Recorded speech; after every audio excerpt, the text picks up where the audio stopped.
जय हिंद दोस्तों। NDA CDS दोनों के ही रिजल्ट आ चुके हैं और दोनों ही बच्चों को अपने एसएसबी के लिए जोरदार तैयारी करना है। और तैयारी की शुरुआत आखिरकार होती है पीपीएनडीटी से, क्योंकि सब लोग जानते हैं कि पीपीडीटी का कितना क्रूशियल रोल है, कितना अहम रोल है। अब से मैं स्टार्ट कर रहा हूँ रेगुलर बेसिस पे आपके लिए पीपीडीटी लेकर के आना, और ये पीपीडीटी आपको डेफिनेटली हेल्प करेगी आपके सिलेक्शन में, आपके स्क्रीनिंग में और उसके बाद रिकमेंडेशन में। तो आइए स्टार्ट करते हैं बिना डिले किए आज की पीपीडीटी। पिक्चर को जैसा आपने थंबनेल पर देख ही लिया होगा, जब इस पिक्चर को हम थंबनेल पर देख रहे हैं बड़ा सा ब्लर पिक्चर है, बट केयरफुली जब इसको ऑब्जर्व कर रहे हैं तो यहाँ पर हमें 2 फीमेल्स दिख रही है। ये 2 फीमेल्स हमें दिख रही है और यहाँ पर जो है ना, ये कर्टेन जैसा दिख रहा है, बेड पे कोई सोया हुआ है, पास में पर्दा लगा हुआ है। तो हमें कहीं ना कहीं हम एज्यूम कर सकते हैं, हो सकता है किसी के घर का सीन भी हो, बट समहाउ ये किसी क्लिनिक जैसा दिख रहा है। क्लिनिक नहीं, एक आध बेड होता है वहाँ पर, टेम्पररी किसी मरीज को सुला दो और उसके बाद उसको ट्रीटमेंट करके भेज दो, इस तरह का सीन दिख रहा है। और ये जो लेडी है हमें किसी चेयर पर बैठी हुई दिख रही है। तो कहीं ना कहीं मैं इसको क्लिनिक मान के अपनी स्टोरी बना रहा हूँ। आपको भी जैसा लगे आप अपनी स्टोरी बना सकते हो। ध्यान रखिएगा इस बात का, स्टोरी आपकी इंडिपेंडेंट होना चाहिए, खुद की सोच पर डिपेंड करने वाली स्टोरी होना चाहिए। आपको खाली इसमें करना है क्या, पिक्चर में जो इन्फॉर्मेशन हमें दिख रही है उस इन्फॉर्मेशन का यूज़ हमें करना है। जैसे यहाँ पर ये फीमेल जो है चेयर पर बैठी है, तो हम समझ सकते हैं कोई मिलने आया होगा, मिल रहा होगा। ये लेटी है तो इसका मतलब हो सकता है बीमार हो या थकी हुई हो। तो आइए लिखते हैं, देखते हैं मैंने अपनी स्टोरी में क्या लिखा है।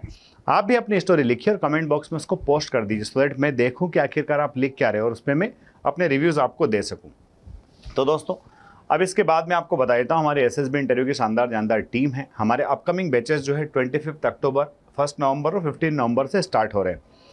बैच की फीस जो है ना 12,500 रुपये, जिसमें हॉस्टल भी शामिल है। वीडियोज़ तो आप देख ही रहे होंगे, तमाम बच्चे प्रैक्टिस कर रहे हैं, आनंद कर रहे हैं।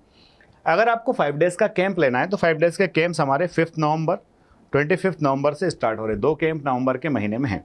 कैंप जो होता है उसकी फीस सिर्फ 4,000 रुपये, जिसमें आपको 5 डेज़ का पूरा ओवरऑल एसएसबी का एक्सपोजर यहाँ पर मिलता है। तो जो भी आपकी ज़रूरत हो उसके हिसाब से आप बुक करा सकते हैं, नंबर आपको डिस्क्रिप्शन में मिल जाएंगे। आइए अब देखते हैं मैंने अपनी स्टोरी के अंदर क्या लिखा है। सबसे पहले मैं आपको बताता हूँ कि भाई नंबर ऑफ़ कैरेक्टर्स कितने हैं।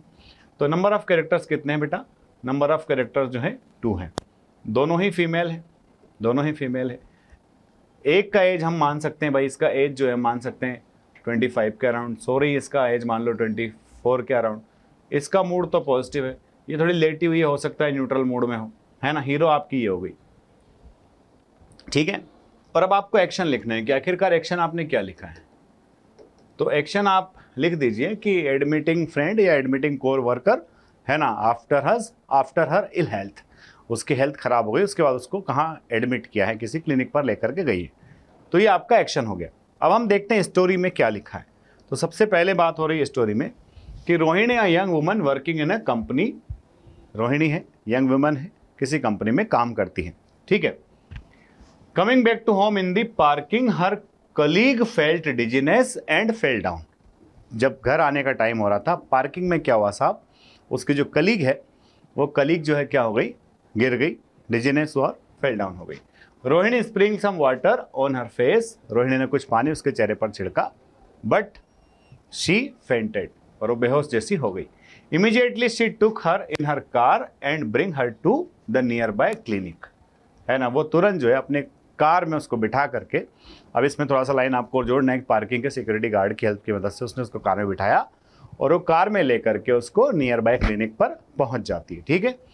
Doctor treated her and observe that it was due to dehydration, है ना। डॉक्टर ने उसका ट्रीटमेंट किया और देखा कि भाई ये सब जो है डिहाइड्रेशन की वजह से हुआ है, इसने पानी वानी नहीं पिया इसलिए इसको बेहोशी आ गई है। She got consciousness after some time, थोड़ी देर के बाद जो रोहिणी की फ्रेंड है उसको कॉन्शियसनेस आ गई, होश में आ गई। Rohini spend some more time with her in the clinic, Rohini ने उसके साथ कुछ और टाइम बिताया, कहाँ पर, क्लिनिक में। Doctor told now she is good and can go home, doctor ने कहा कि भाई अब वो ठीक है, घर जा सकती है। Rohini dropped her to her home, Rohini उसको अपनी कार में लेके आई और उसके घर भी छोड़ दिया, ठीक है। And told to take rest and proper diet and water, और उससे ये भी कह दिया कि भाई देख, आज तो गिरी थी तो मैंने संभाल लिया, अब थोड़ा सा अपनी डाइट का और प्रॉपर रेस्ट का ध्यान रखो और साथ ही पानी पीते रहो, सो दैट आप स्वस्थ रहो। तो आपने देखा कि हमने शुरुआत की 2-3 लाइंस में हीरो को इंट्रोड्यूस करा के टास्क दे दिया, व्हाट लेड टू सिचुएशन, कि आखिरकार वो बेड पर जो सो रही है वो क्यों सो रही है, उसकी वजह क्या है। दूसरा, उसके सामने चेयर पर बैठा अगर आदमी रेस्ट कर रहा होता है, सामने कोई चेयर पर बैठ के इस तरह से हाल समाचार लेने की स्थिति में नहीं होगा। तो आपको स्टोरीज जो बनाना है वो पिक्चर के रिलेवेंट स्टोरी बनाना है। ऐसी स्टोरी होना चाहिए जो पिक्चर के इर्द गिर्द घूमती हो। जब आप वहाँ जाओगे, डिस्कस करोगे, डेफिनेटली 10 में से 4-5 लोग तो किसी बीमार आदमी के आसपास स्टोरी बनाएंगे। जैसे ही 4-5 लोगों ने बीमार आदमी के आसपास स्टोरी बनाई तो आपकी स्टोरी कहीं ना कहीं वहाँ रिलेट कर जाएगी। आप कॉन्फिडेंस में आ जाओगे, डिस्कस करोगे, और जितना बेहतरीन पार्टिसिपेशन आप डिस्कशन में करोगे, आपके स्क्रीन इन होने के चांसेस उतने ही रहेंगे।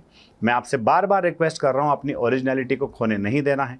अलग अलग स्टोरीज़ को आपको कॉपी पेस्ट नहीं करना है, ना ही चैट जीपीटी की मदद से स्टोरीज तैयार करना है। आपकी स्टोरीज आपकी अपनी सोच पर आधारित होना चाहिए। आपका जितना ब्रॉड थिंकिंग होगा, प्रॉम्प्ट आइडियाज़ आपके पास जितने आएंगे, उतना ही आप अपने आप को ऑफिसर बनने के करीब पाएंगे। वीडियो अगर अच्छा लगा है तो इसको लाइक, शेयर, सब्सक्राइब जरूर करें।